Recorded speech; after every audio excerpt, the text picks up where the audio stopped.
오늘 함께 나눌 말씀의 제목은 동행의 축복입니다.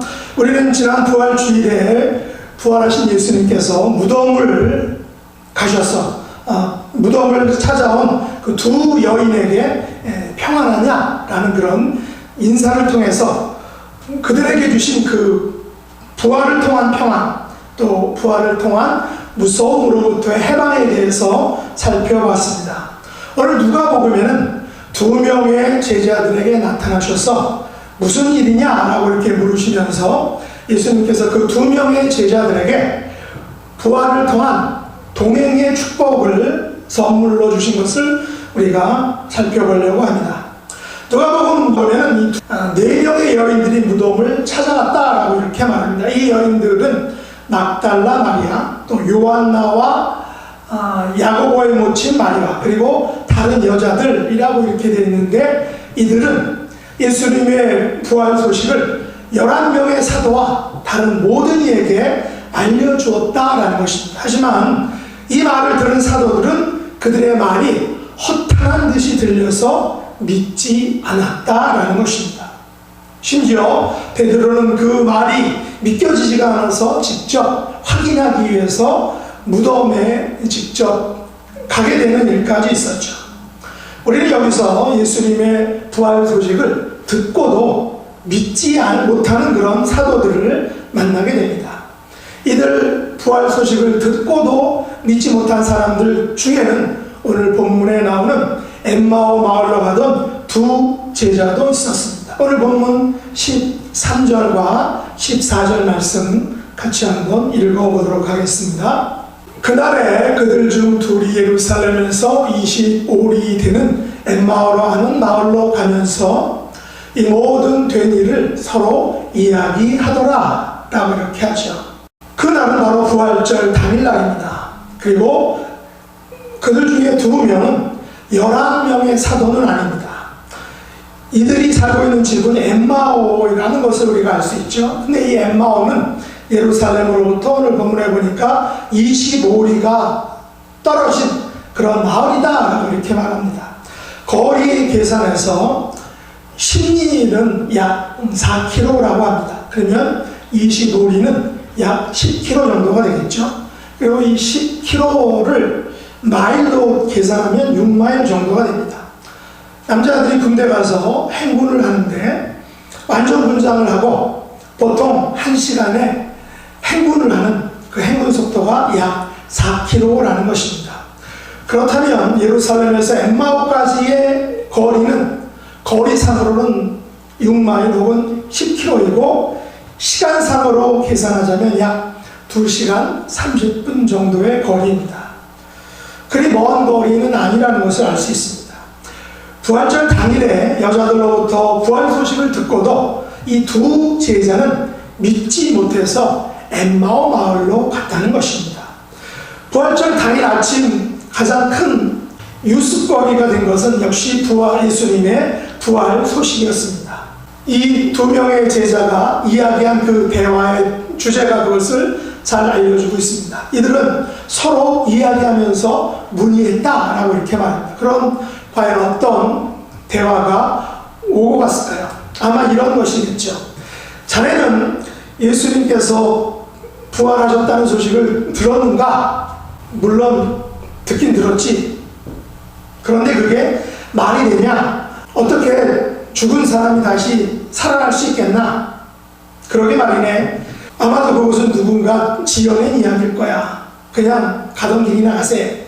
라고 그렇게 아마 이런 정확한 대화일지는 모르지만 상상력을 가지고 한번 대화를 만들어 봤는데, 그때 이런 대화를 할 때 그때 예수님께서 갑자기 그들에게 가까이 오셔서 그들과 동행하셨다라는 것입니다. 하지만 그들의 눈이 가려져서 예수님을 알아보지 못했다는 것입니다. 분명한 사실은 함께 걸어가면서도 예수님을 알아보지 못한 것은 그들의 눈이 가려져 있었기 때문이다 라고 성경이 분명히 말하고 있습니다. 무슨 말입니까? 이들이 예수님을 알아보지 못한 것은 이들의 잘못이 아니라 예수님께서 의도하신 계획이었다는 거죠. 오늘 본문 15절과 16절 같이 한번 읽어보도록 하겠습니다. 그들이 서로 이야기하며 문의할 때 예수께서 가까이 이르러 그들과 동행하시나 그들의 눈이 가려져서 그인 줄 알아보지 못하거늘. 두 명이 서로 이야기하면서 문의하는 방식은 전통적인 유대인의 공부 방법입니다. 그런데 가장 중요한 사실은 그들의 걸음걸이에서 그리고 그들의 대화 속에서 예수님께서 동행하셨으나 그들이 예수님을 알아보지 못했다는 것입니다. 그리고 그들이 예수님을 알아보지 못한 가장 큰 이유는 그들의 눈이 가려져서 예수님인 줄을 전혀 알지 못했다는 것이죠. 이것은 우리에게도 마찬가지입니다. 우리의 눈이 가려져 있다면 우리는 예수님을 알아볼 수 없습니다. 어떤 사람들은 이것을 가리켜서 영안이라고 부릅니다. 영안. 우리의 영안이 밝아야 예수님을 바르게 볼 수 있다는 것이죠. 우리 그리스도인들에게는 이 영적인 안목이 그래서 매우 중요하다. 영안이 중요하다라는 것입니다. 왜냐하면 이 영안은 우리의 육신의 눈이 가진 그 이상의 능력을 가질 수 있도록 만들어주기 때문입니다. 우리는 이 엠마오로 가던 두 제자의 모습에서 우리들의 모습을 충분히 발견할 수 있다라고 생각합니다. 우선 엠마오로 가던 두 제자는 11명의 사도들은 아니지만 과거에는 예수님을 열심히 따르던 제자들이었다는 것입니다. 이 두 사람은 예수님께서 십자가에 돌아가신 후에도 사도들과 끝까지 함께 있었던 제자들이었습니다. 하지만 이 두 사람은 지금 예루살렘 성을 등지고 떠나 서쪽 엠마오 마을로 지금 가고 있다는 것입니다. 사실 이들은 예수님의 말씀대로 갈릴리로 가야 했던 사람들이었습니다. 갈릴리는 이스라엘 땅 북쪽에 위치한 지역입니다. 당시 예루살렘에서 갈릴리로 가고자 한다면 동쪽에 있는 여리고 성을 돌아가거나 아니면 북쪽에 있는 사마리아 성을 거쳐서 갈릴리로 가야 했습니다. 하지만 이 두 제자는 이와는 정반대 방향인 서쪽에 있는 엠마오로 가고 있다는 것입니다. 이 두 제자는 예수님께서 부활하셨다는 사실을 알고 있었지만 믿지 못하고 갈릴리 방향인 동쪽이나 북쪽이 아닌 그 반대 방향 서쪽을 향해서 엠마오를 향해서 갔던 것입니다. 이 두 제자는 과거에 예수님을 열심히 따라들은 그런 제자들이었는데 이것이 어찌된 일입니까? 왜 갈릴리로 가라는 예수님의 명령을 무시하고 그 반대 방향으로 간 것입니까? 이들 중에 한 사람의 이름은 글로바라는 사람입니다. 동방교에서는 이 글로바를 70명의 사도 가운데 한 사람이라고 말합니다. 요한복음 19장 25절에는 예수님의 십자가 곁에 그의 어머니와 이모와 글로바의 아내 마리아와 막달라 마리아가 섰다라고 이렇게 말합니다. 여기 보면 글로바라는 말이 나오죠. 글로바의 아내가 예수님의 십자가의 그 현장에 있었다는 것입니다. 예수님께서 먼저 두 제자에게 묻습니다. 너희가 길을 가면서 서로 주고받고 한 그 이야기가 대체 무엇이냐? 이 질문을 받은 두 사람은 슬픈 빛을 띠고 머물러 섰다라고 이렇게 말합니다. 두 제자가 슬픈 빛을 띠고 머물러 섰다는 것은 무엇을 알려주고 있습니까? 이들에게는 아직도 예수님의 십자가 죽음으로 인한 상실감과 좌절감이 아직도 깊이 남아있다는 것입니다. 분명히 아침에 예루살렘을 떠날 때 예수님의 부활 소식을 들었음에도 불구하고 이들은 부활을 믿지 못하고 십자가의 죽음만을 지금 기억하고 있다는 것입니다. 그래서 둘 중에 이름이 언급된 이 글로바라는 사람이 예수님께 이렇게 묻습니다. 당신이 예루살렘에 체류하면서도 요즘 거기서 된 일을 혼자만 왜 알지 못하고 계십니까? 라고 마치 예수님을 나무라듯이 그렇게 질문했다는 것이죠. 그러자 예수님께서 무슨 일이 있었느냐라고 이렇게 되묻습니다. 이때 글로바가 어떤 말을 했습니까? 이 일은 나사렛 예수의 일인데 그분은 하나님과 모든 백성 앞에서 말과 일에 능하신 선지자였습니다. 그런데 우리 대제사장들과 관리들이 사형 판결에 넘겨주어 십자가에 못 박아버렸습니다. 사실 우리는 그분이 이스라엘을 속량할 자라고 간절히 바랬습니다. 그리고 이 일이 일어난 지가 오늘로 벌써 사흘째입니다. 그런데 어떤 여자들이 우리로 놀라게 하지 뭡니까? 왜냐하면 그들이 새벽에 무덤에 갔다가 글쎄 그분의 실체는 보지 못하고 천사로부터 그분이 살아나셨다라는 말을 들었다는 것입니다. 또한 우리와 함께 한 자 중에 두어 사람이 무덤에 가서 과연 여자들이 한 말이 사실인지를 확인했는데 그들 역시도 예수님을 보지 못했다라는 것입니다. 여기까지가 글로바가 이해한, 글로바가 알고 있는 이 부활절 사건의 전모입니다. 엄밀히 말하면 예수님과 글로바 간의 부활절 대화입니다.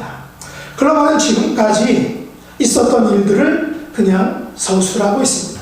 나열하고 있습니다. 리포트하고 있습니다. 하지만 단지 서술하고 나열하고 있지 이 사실에 대해서 결코 믿지는 않는다는 것입니다. 우리는 어떠한 사실을 잘 알고 있더라도 그 사실을 믿지 않는다면 그 사실이 우리에게는 아무런 힘과 위로와 능력을 주지 못한다는 것을 우리가 알고 있어야 합니다. 여러분이 가지고 있는 성경 지식과 이야기들과 이런 사실들을 수없이 많이 그리고 자세히 알고 있다 할지라도 만약에 그 사실들을 믿지 않는다면 여러분에게 있어서 그러한 사실들은 아무런 능력과 힘이 되지 못한다는 것입니다. 엠마오로 가던 이 두 제자는 십자가에서 부활하신 그 주님을 믿을 수가 없었습니다. 믿을 수 없었기 때문에 그들은 슬퍼했고 절망했던 것입니다. 그들은 모든 기대와 희망을 포기하고 절망 가운데에서 고향으로 지금 돌아가고 있었습니다. 왜냐하면 예수님에 대한 그 사실을 들어서는 알고 있었지만 그 사실이 믿겨지지 않았기 때문입니다. 어쩌면 이들은 영국의 바클레이 박사가 했던 말처럼 인생의 석양을 향해서 걸어가고 있었던 것 같습니다. 엠마오는 지리적으로 예루살렘으로부터 석양을 향하는 그런 쪽에 있었습니다. 하지만 영적으로도 이 두 제자는 석양을 향하고 있었다는 것입니다. 엠마오 두 제자는 부활의 믿음을 가지고 해돋이를 향해서 걸어가야 하는데 이들은 지금 절망과 낙담 가운데에서 석양을 향해서 지금 걸어가고 있기 때문입니다. 두 제자는 불신과 절망 가운데에서 슬픈 빛을 띠고 석양을 향해서 힘없이 걸어가고 있다라는 것입니다. 물론 하나님께서 만드신 석양의 모습은 너무 아름다운 것을 우리가 알고 있습니다. 저희 가족도 요즘에는 못했는데 전에 종종 샌디에고에 있는 포인트 로마에 가면 아주 멋있는 석양을 구경할 수 있어서 거기에 간 적이 있습니다. 그 석양의 모습이 너무나도 아름답습니다. 하지만 이 불신과 절망 가운데서 엠마오의 이 두 제자처럼 석양을 향해 힘없이 걸어가는 것은 매우 안타까운 일이라는 것입니다. 그러면 우리들은 과연 어떻습니까? 여러분은 과거에 얼마나 열심히 주님을 섬기고 따르셨습니까? 그러면 지금은 어떠하느냐라는 것입니다. 물론 주님을 한 번 또 실망시키지 않고 끊임없이 끝까지 그 주님을 따라간다는 것은 쉬운 일이 아닙니다. 하지만 여기 계신 저와 여러분은 나를 위해서 십자가를 진 그 주님을 인생 끝날까지 변함없이 따라갈 수 있기를 원합니다. 우리 앞에 놓인 그 불행과 절망과 슬픔들은 엠마오로 가는 길에서 예수님께서 동행해 주심으로 해결되었음을 우리가 기억해야 한다는 것입니다. 오늘 엠마오로 가는 이 두 제자는 현재 절망과 시리에 깊이 빠져있는 그런 사람들이었습니다. 과거에 그들은 예수님을 열심히 따르던 제자들이었을 것입니다. 글로바의 말에 의하면 그들은 예수님을 말과 글에 능하신 선지자다라고 이렇게 잘 알고 있었습니다. 그들은 예수님을 이스라엘을 속량할 자라고 바라고 있었습니다. 하지만 지금은 절망과 시리에 빠진 사람들에 불과하다는 것입니다. 오늘 17절 말씀에 보면 두 사람이 슬픈 빛을 띠고 머물러 서더라 라고 기록되어 있습니다. 이 두 사람은 예수님에 대한 그런 자기들의 기대가 무너지자 절망과 시리에 빠져서 슬픈 빛을 띠고 고향인 엠마오로 내려가고 있다는 것입니다. 그들은 엠마오로 내려가면서 무엇을 하려고 했을까요? 아마 베드로 일행처럼 낙향에서 고기를 잡으려 했을지 모릅니다. 글로바의 직업이 무엇인지 구체적으로 나와 있지 않지만 아마 그 생업으로 돌아가려고 했을 것입니다. 그렇다면 이 두 사람이 절망과 시리에 빠진 이유가 무엇이냐라는 것입니다.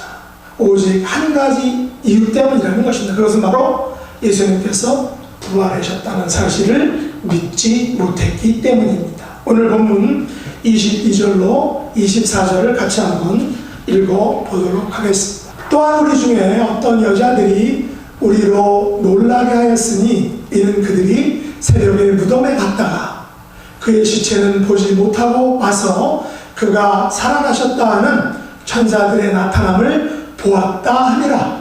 또 우리와 함께 한 자 중에 두어 사람이 무덤에 가 과연 여자들이 말한 바와 같았음을 보았으나 예수는 보지 못하였느니라 하거늘.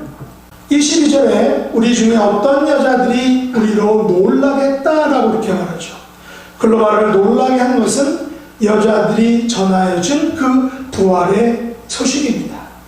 글로바를 놀라게 한 것은 예수님의 시체가 무덤에서 보이지 않았다라는 것입니다. 글로바를 놀라게 한 것은 여자들의 말을 듣고 두어 사람이 무덤에 가 보았으나 그들 역시 예수님의 시체를 보지 못했다는 것입니다.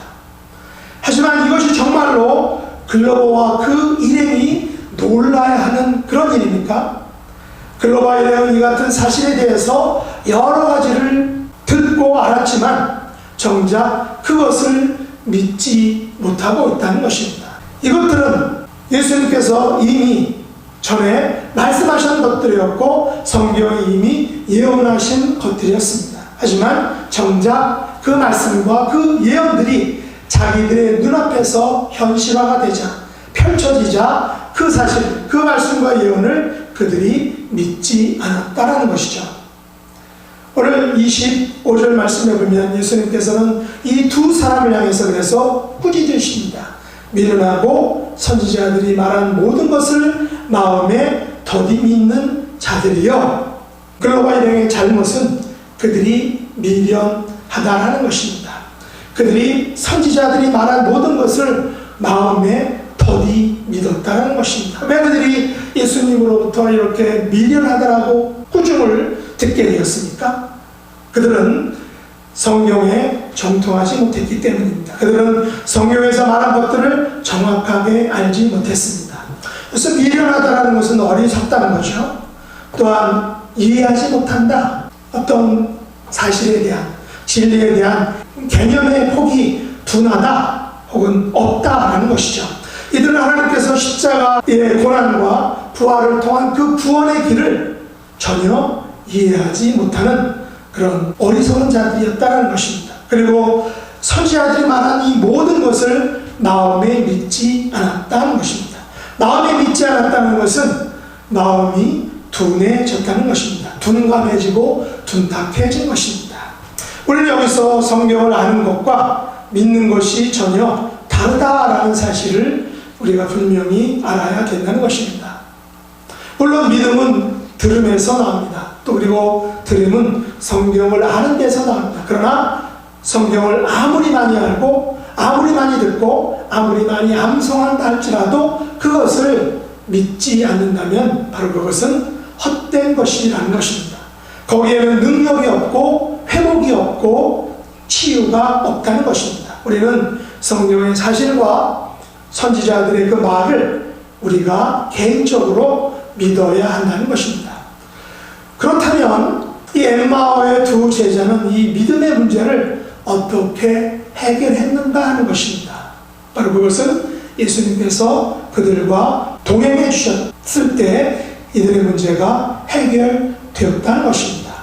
예수님께서는 부활의 소식을 믿지 못하는 그들과 동행해 주셨습니다. 그리고 그들의 믿지 못하는 눈을 뜨게 해주셨습니다. 그들의 어두운 영의 눈을 활짝 열어주셨다는 것입니다. 오늘 본문 27절로 32절 좀 길지만 같이 한번 읽어보도록 하겠습니다. 27절로 32절. 이에 모세와 모든 선지자들의 글로 시작하여 모든 성경에 쓴 바 자기에 관한 것을 자세히 설명하시니라. 그들이 가는 마을에 가까이 가매 예수는 더 가려 하는 것 같이 하시니 그들이 강건하여 이르되 우리와 함께 유하사이다. 때가 저물어 가고 날이 이미 기울었나이다 하니 이에 그들과 함께 유하로 들어가시니라. 그들과 함께 음식 잡수실 때 떡을 가지사 축사하시고 떼어 그들에게 주시니 그들의 눈이 밝아져 그인 줄 알아보더니 예수는 그들에게 보이지 아니하는지라. 그들이 서로 말하되 길에서 우리에게 말씀하시고 우리에게 성경을 풀어주실 때 우리 속에서 마음이 뜨겁지 아니하더냐 하고, 예수님께서 친절하게 성경에 예언된 예수님에 대한 말씀들을 자세히 설명해 주셨다라는 것입니다. 두 제자는 예수님으로부터 아마도 여러 시간 동안 성경 공부 혹은 성경 강해를 들었을 것입니다. 2시간 반 거리밖에 되지 않는 엠마오에 저녁이 되어서 도착했다라는 사실은 그들이 그 중간에 예수님과 성경에 대한 많은 이야기를 했다는 것을 우리에게 알려줍니다. 엠마오 집에 도착한 예수님과 그 두 제자는 엠마오 만찬식을 합니다. 마가의 다락방에서처럼 그들에게 떡을 가지사 축사하시고 떼어주셨습니다. 그때 그들의 눈이 밝아져서 예수님인 줄을 알아보았다라는 것입니다. 지난번 그 그림을 하나 준비했는데 한번 보실까요? 저 그림이 거기 보면 예수님이 현대식 그 예수님 같으신데, 어쨌든 그 다음 그림은 좀 더 같은 그림인데 좀 이렇게 어두운 것을 처리해서 밝게 보이는데, 거기 보면 동그란 테이블에 앉아서 지금 마가의 다락방처럼 떡을 나누고 만찬을 하고 있죠. 예수님께서는 그들과 많은 시간을 동행해 주셨다는 것입니다. 그때 이러한 만찬을 통해서 그때 그들의 눈이 밝아져서 예수님인 줄을 알아봤다라는 것이죠. 예수님께서는 그들과 많은 시간을 동행해 주셨습니다. 함께 먹으며 함께 걸으셨습니다. 그들과의 그런 동행을 통해서 그들은 가려졌던 눈이 환하게 밝아졌고 불신의 마음이 믿음으로 변화되었다는 것입니다. 이것이 바로 동행의 축복이다라는 것입니다. 사랑하는 성도 여러분, 우리는 성경이 증거하는 대로 예수님의 부활의 사실을 믿는 사람들로서 어떤 현실적인 어려움이 있더라도 절망과 시기에 빠질 수 없다는 것입니다. 엠마오로 가던 이 두 제자의 눈이 밝아져서 부활하신 그 예수님을 믿게 되었던 것처럼 우리도 성령님의 역사로 부활하신 그 주님을 확실히 믿을 수 있어야 된다는 것입니다. 부활하신 그 예수님과의 만남이, 부활하신 예수 그리스도께서 우리와 함께 하시니 또 우리와 동행하시니 우리가 현재 안고 있는 모든 문제들의 해결책이라는 것입니다. 엠마오로 가던 두 제자 중 글로바 이외의 이름이 밝혀지지 않은 그 한 제자가 바로 나라고 가정한다면, 식탁에 앉았다가 부활하신 그 예수님이 나와 동행하시고 나와 함께 계시다는 것을 아는 그 순간 나의 모든 근심과 걱정과 염려가 다 한순간에 봄눈이 녹듯이 사라진다라는 것입니다. 어떤 고통과 아픔과 실망거리가 있다 할지라도 동행해 주시는 나와 함께 하신 그 예수님 때문에 소망과 기쁨과 감격에 사로잡히게 된다라는 것입니다. 이 부활의 사실을 믿으면 이처럼 낙담과 슬픔이 사라지고 기쁨이 넘치게 된다는 것입니다. 부활하신 우리 예수님께서 저와 여러분들에게 이렇게 약속하셨습니다. 볼지어다 내가 세상 끝날까지 너희와 항상 함께 있으리라. 우리는 이것을 믿을 때 힘을 낼 수 있습니다. 이것을 믿을 때 승리할 수 있습니다. 이것을 믿을 때 세상의 어떤 역경과 어려움 속에서도 당당하게 헤쳐나갈 수 있다는 것입니다. 이것이 바로 동행의 축복입니다. 엠마오로 가던 두 제자는 이제 예수님의 부활의 증인이 되었습니다. 33절에 보시면 이 두 제자는 어떤 결정을 내리게 됩니까? 33절 한번 읽어보겠습니다. 곧 그때로 일어나 예루살렘에 들어가 보니 11 제자 및 그와 함께한 제자들이 모여 있어. 여기 보시면 그들은 즉시 일어나서 예루살렘으로 돌아갔습니다. 지금 예루살렘은 어떤 상태입니까? 예수님께서 부활하셨다는 소식이 전해졌다고 해서 전해하던 그런 핍박과 박해의 위험이 모두 사라졌을까요? 절대 그렇지 않습니다. 왜냐하면 바로 얼마 전에 엠마오행 두 제자는 예루살렘의 그 살벌한 분위기를 피해서 고향 앞으로 갔기 때문입니다. 그렇다면 예루살렘의 살벌한 분위기는 아직도 계속되었다는 것입니다. 하지만 이들에게는 예루살렘에서 당할지도 모를 그 어떠한 생명의 위협보다 더 중요한 것이 있었다는 것이죠. 그래서 35절에 보면 부활하신 예수님께서 자기들에게 나타나셨던 일을 말하였다라고 이렇게 말합니다. 두 사람도 길에서 된 일과 예수께서 떡을 떼심으로 자기들에게 알려주신 것을 말하더라 라고 이렇게 말합니다. 증거했다는 것이죠. 예수님께서 십자가에서 돌아가시고 유대인들의 핍박이 더욱 심해진 상황에서 예수님의 부활 소식을 말한다는 것은 그것은 위험한 일입니다. 우리가 예수님의 복음을 전한다는 것은 때로 위험을 무릅쓰는 일입니다. 손해를 보는 일입니다. 십자가를 지는 일입니다. 심지어 예수님을 전하다가 순교를 당할 수도 있습니다. 하지만 이들 엠마오로 가던 두 제자는 부활하신 그 예수님을 만남으로 부활을 믿게 되었습니다. 예수님께서 동행해 주시는 그 축복을 알게 되었습니다. 예수님과의 아름다운 동행을 통해서 즉시 부활의 증인이 된 그런 모습을 보여주었다는 것입니다. 이 두 사람은 틀림없이 그 후에 갈릴리로 가서 부활하신 예수님을 만났을 것입니다. 36절 이하에 보면 이 두 제자는 11제자와 함께 부활하신 예수님을 한 번 더 배웠다고 합니다. 이 두 사람은 후에 오순절 날에 성령을 받은 그런 아마 120명의 제자들 가운데 한 사람이 되었을 것입니다. 또한 예수는 그리스도라라는 가르치기와 전도하기를 그치지 않았던 그 초대교회 성도들 중에 대표적인 리더급의 성도들로 성숙되었을 것입니다. 동방교회에서는 그래서 특별히 글로바를 70명의 사도 바열에 넣고 있습니다. 이 두 사람은 이제 예수님의 부활의 증인으로서 이들의 남은 삶을 살았을 것입니다.